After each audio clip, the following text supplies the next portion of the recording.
Olá, bem-vindos a mais uma conversa aqui com a gente.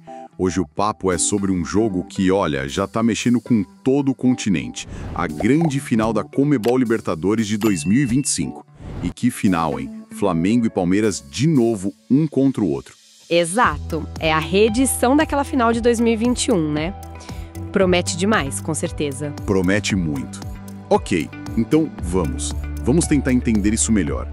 A ideia aqui é pegar tudo que a gente tem de informação, notícias, o que saiu de análise, histórico, números, para sacar não só o jogo em si, mas todo o contexto, né? Por que essa rivalidade ficou tão forte, o que essa final significa para o nosso futebol aqui na América do Sul. E tem até aquela história da inteligência artificial, né? Que deram uma olhada no que ela previu. Sim, chegaremos lá. É uma curiosidade interessante. Mas antes, é importante lembrar mesmo. Essa final repete 2021, lá em Montevidéu. Que o Palmeiras levou, né? 2-1. Isso, então tem essa camada extra de tensão, de expectativa. Vamos mergulhar nisso aí. E pra gente ter uma noção do tamanho da coisa, tem um dado que, olha, impressiona. É a 5ª final só com o time brasileiro nas últimas 6 Libertadores. É muita coisa, né? É um domínio muito claro. O que explica isso, essa concentração toda no Brasil? Olha, são vários fatores, né? Mas um que pesa muito é a diferença econômica. Os clubes brasileiros, especialmente alguns, né, conseguiram se distanciar financeiramente da maioria dos outros times do continente. Ah, sim. Isso reflete em contratação, estrutura... Exatamente. Poder de investimento em jogador bom, comissão técnica de ponta, CT, tudo isso. Se você olhar desde 2020, a única final que fugiu dessa regra foi a de 2023. Fluminense e Boca, né? Isso. Fluminense e Boca. Todas as outras, só brasileiros. E não foram só Flamengo e Palmeiras que chegaram lá. É bom lembrar, a gente teve o Santos em 2020. Verdade. O Atlético Paranaense em 2022. O próprio Fluminense campeão ano passado. E até a final, Botafogo e Atlético Mineiro. Mostra uma força geral, então? Mostra uma força do futebol brasileiro na competição, sim. Embora, claro, Flamengo e Palmeiras tenham sido os mais consistentes nesse período recente, né? Os que mais repetiram a dose. E se a gente olhar o quadro geral, assim, a história toda, com mais esse título garantido para o Brasil agora em 2025... o país vai empatar com a Argentina. Sério? Em número total de títulos. Sim. 25 títulos para cada um. É um marco bem simbólico, né? Igualar o maior rival histórico na principal competição do continente. Nossa, interessante isso. E como isso se liga com aquela discussão de espanholização que às vezes falam? Pois é, tem essa conexão. Alguns analistas usam esse termo para falar da concentração de títulos e principalmente de grana, né? Em poucos clubes. Tipo Real e Barça na Espanha. Uma matéria da ESPN até destacou isso. Flamengo e Palmeiras juntos levaram 16 dos últimos 33 títulos grandes aqui no Brasil. É uma concentração bem forte. Olhando por esse lado. Mas aí fica a pergunta. Essa dominância, especialmente de Fla e Palmeiras, é bom pro campeonato?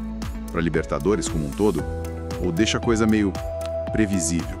É um debate bom e não tem resposta fácil, né? Por um lado, você pode argumentar que o nível técnico das finais sobe. Times mais fortes, jogos melhores, talvez. Por outro lado, aquela mágica da Libertadores, do time que corre por fora, a zebra, isso pode diminuir um pouco, sim. A Conmebol até tenta buscar formas de equilibrar, mas a diferença de estrutura, de dinheiro, é muito grande. É difícil para os outros acompanharem. Entendido. E voltando para essa rivalidade específica, Fla e Palmeiras, aquela final de 2021 é o fantasma na sala, né? 2-1 pro Palmeiras, na prorrogação. Exato. Jogo tenso. Rafael Veiga fez pro Palmeiras, aí o Gabigol empatou pro Flamengo já no segundo tempo. E aí o Daverson, né? Comecinho da prorrogação, ali acabou o jogo praticamente. Uma lembrança doída pro rubro-negro. E gloriosa pro alviverde, claro. Mas o que eu acho fascinante não é só aquela final, sabe? É a consistência deles desde então. Sim, você mencionou, né? 3 finais para cada um nesse período recente. Isso, 3 finais para cada. Não é sorte, né? Mostra que tem projeto, tem investimento, mas tem gestão, tem trabalho sério por trás. Tem até uma fala do Abel Ferreira, o técnico do Palmeiras, que o Coluna do Fla trouxe, que eu acho bem na mosca. Ele fala que o Flamengo é o grande rival, elogia a qualidade, a organização, mas ele diz que os dois chegam por mérito, por competência, e aí ele solta uma frase-chave: futebol não é só quem investe mais, mas quem se prepara melhor. Boa. Quer dizer, não é só dinheiro. Não é só dinheiro. Para ele, a diferença tá na tática, na cabeça, na execução do plano. E a gente vê um pouco disso, né? O Palmeiras muitas vezes com aquela disciplina tática mais rígida. E o Flamengo com aquele poder de decisão individual que muitas vezes resolve, né? Exato. São estilos que se complementam e se chocam. E o caminho deles até Lima agora em 2025 foi, nossa, bem diferente um do outro, né? Mostrou lados diferentes desses times. Flamengo, por exemplo, que sufoco contra o Racing. Nossa, foi no limite, né? Empate sem gols lá na Argentina, jogo travado, e aqui no Maracanã 1-0 só, gol do Carrasco nos acréscimos, imagina o coração do torcedor. Agonia pura, mostra aquela capacidade de decidir mesmo na pressão total. Já o Palmeiras aqui, a história é de cinema. Aquela virada contra a LDU. Essa foi inacreditável. Perder de 3-0 em Quito. Muita gente já dava como eliminado, né? Altitude, placar elástico. Com certeza. Parecia impossível. E aí, no Allianz Parque, fazem 4-0. Uma demonstração de força mental, de resiliência. Absurda. Não é só jogar bola, é acreditar muito. É ter uma cabeça muito forte e executar o plano perfeitamente. Superar um 3-0 exige muito mais que só técnica. E você acha que essas classificações tão dramáticas, de jeitos diferentes, podem influenciar a final? Tipo, o Flamengo mais cascudo pelo sufoco e o Palmeiras com a moral lá em cima pela virada. Pode influenciar sim. Para o Flamengo, talvez reforce aquela ideia de que cada segundo conta, não pode vacilar nunca. Para o Palmeiras, a virada dá aquela confiança de a gente consegue qualquer coisa. As duas experiências fortalecem, mas de jeitos diferentes. Isso pode aparecer na estratégia, na postura em campo lá em Lima. Falando em Lima, já temos os detalhes, né? Tudo confirmado. A finalíssima vai ser no dia 29 de novembro. É um sábado. Isso, sábado. E o palco é o Estádio Monumental de Lima, lá no Peru. Estádio gigante para 80 mil pessoas. Um caldeirão se tiver cheio. E um lugar de ótimas lembranças para o Flamengo, hein? Foi lá que veio o bi da Libertadores em 2019, aquela virada contra o River. Ah, sim. Os 2 gols do Gabigol no finzinho. Histórico. Exato. Inesquecível para qualquer rubro-negro. E o horário é parecido com o daquela final. 17 horas, horário de Brasília. E o que está em jogo lá, além de tudo isso, da rivalidade, da glória, tem um marco histórico na parada. Que é? O vencedor vai ser o primeiro time brasileiro tetracampeão da Libertadores. Hoje, os dois têm 3 títulos. Quem ganhar em Lima fica sozinho como o maior campeão do Brasil na história do torneio. Caramba! É verdade. Isso aumenta ainda mais o peso do jogo, né? Muito! E não é só a história, né? Tem a grana também. A premiação é recorde. São 24 milhões de dólares para o campeão. Nossa, quanto dá isso em reais, mais ou menos? Dá uns 136 milhões de reais pela cotação atual. É muito dinheiro. Muda o patamar financeiro de qualquer clube aqui. Imagina. E o vice? O vice também não sai de mãos abanando, não. Leva 7 milhões de dólares, quase 40 milhões de reais. Mas, claro, a diferença para o campeão é brutal. Essa combinação de tetra inédito e bolada recorde, como é que os jogadores lidam com essa pressão toda? Olha, aí entra a experiência, né? Times como Flamengo e Palmeiras já estão meio que acostumados com decisões nos últimos anos. Eles têm psicólogos, tem todo um trabalho para blindar o grupo. Foco no jogo, né? Foco no processo, no que tem que ser feito em campo. Mas é claro que uma final de Libertadores valendo tanto assim sempre mexe, né? Testa o emocional de todo mundo ali. Não tem como ser diferente. Agora, vamos para aquela parte mais curiosa, digamos assim. Saiu uma matéria no Lance que fez um exercício diferente. A da inteligência artificial, né? Essa mesma. Eles pediram para o ChatGPT para simular o jogo, para tentar prever a final. É claro que é só uma brincadeira, um exercício. Sim, totalmente especulativo. Mas o resultado que a IA deu é interessante porque bate com essa sensação de equilíbrio que a gente está falando. A simulação não deu jogo fácil para ninguém, não. Falou de jogo intenso, com virada. Olha só, Palmeiras abriria o placar com Flaco Lopes. Aí o Flamengo empataria com o Pedro. Depois Palmeiras 2-1 com o Alan. E o Flamengo buscaria o empate de novo com o Jorginho, de pênalti, já no finalzinho, aos 88. Uau! Bem emocionante a simulação, hein? Pois é, aí iria para a prorrogação, sem gols, e nos pênaltis a IA cravou o Flamengo campeão, 5-4. Flamengo campeão nos pênaltis. A IA gosta de emoção também, pelo visto. Detalharam até a sequência dos pênaltis, quem fez, quem perdeu, mas o ponto principal é esse. A IA previu um jogo super equilibrado, decidido no detalhe do detalhe. E a gente tem que olhar para isso como um modelo, né?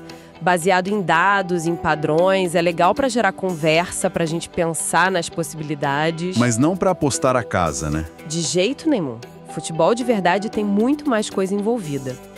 Mas o que eu acho interessante é que o resultado da simulação empate-pênaltis reflete o que todo mundo espera, equilíbrio total. Ninguém imagina uma goleada, um jogo fácil para um lado. E isso volta naquela fala do Abel, né? Sobre competência, preparo. A IA analisa número, histórico, mas não mede a inspiração de um jogador naquele dia, um erro que ninguém esperava, o peso da torcida, a mudança tática no meio do jogo. Aquele fator humano, né? Imprevisível. Exato. A tecnologia ajuda muito hoje em dia, a análise de dados é fundamental, mas a graça do futebol é que ele ainda surpreende. A máquina aponta caminhos, mas não decide o jogo, felizmente. E tem mais um fator que complica qualquer previsão e adiciona desgaste, né? Que é o Brasileirão. Ah, sim. Bem lembrado. Os dois times estão na briga lá em cima também. Exatamente. Não dá para simplesmente esquecer o Brasileiro e focar só na Libertadores nas semanas antes da final. Vão ter jogos importantes, decisivos. Com certeza. É um calendário que não dá trégua. Testa demais o elenco, a recuperação dos jogadores. Cada jogo do Brasileiro vai ser pegado com pressão por resultado. E isso aumenta o risco de lesão, de suspensão. Sem dúvida. Pode perder um jogador-chave para a final por causa de um jogo do Brasileiro. É um desafio enorme para as comissões técnicas administrar essas duas frentes ao mesmo tempo. E aí entram aqueles detalhes que podem decidir. Uma notícia na ESPN falava da recuperação do Pedro, no Flamengo, que estão tratando com cautela. Um jogador fundamental. A condição física dele na final pode ser crucial. Do lado do Palmeiras, outra matéria destacou o Veiga, de novo decisivo na semi. Como essas peças vão chegar no dia 29? Física e mentalmente, isso faz toda a diferença. Precisamente. A gente pode analisar tática, ponto forte, fraco, mas no dia D, na hora H, depende de como cada um vai responder ali no campo. A gestão do elenco, a recuperação física, a estratégia para poupar ou não no Brasileiro, tudo isso vai influenciar demais o resultado final. Deixa tudo ainda mais em aberto. Então, resumindo a ópera, o cenário é esse. Domínio brasileiro na Liberta com os dois times mais fortes do país no momento, decidindo o título. Reedição de final recente, rivalidade à flor da pele. Decisão em Lima, valendo um tetra inédito para um brasileiro, com premiação recorde na mesa. E uma expectativa gigante de equilíbrio, como até a IA sugeriu na simulação dela. Ou seja, tem tudo para ser uma final daquelas, né? Histórica. Tem sim.